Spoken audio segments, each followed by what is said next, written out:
रक्तदान शिविर होता जोटा कि आमर एमपी महोदया इनाग्रेसन करते श्रद्धांजलि सभाटा होता मान्यवर मंत्री विभूति जेना मुख्य अतिथि थे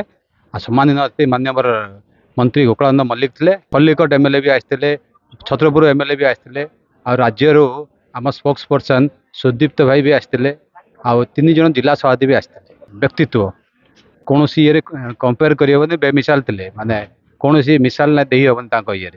गरीब लोक कम भी करते तो सबुठ बड़ जिन सी एठिकार स्टूडेंट थे कॉलेज स्टूडेंट भी थे यूनिवर्सिटी स्टूडेंट भी थे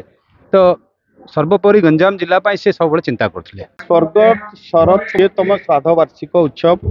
एथिरे आज देखुंत गंजाम जिलार समस्त मंत्री विधायक एमपी एवं तांको भल पाउथिबा समस्त कार्यकर्ता बंधु माने आज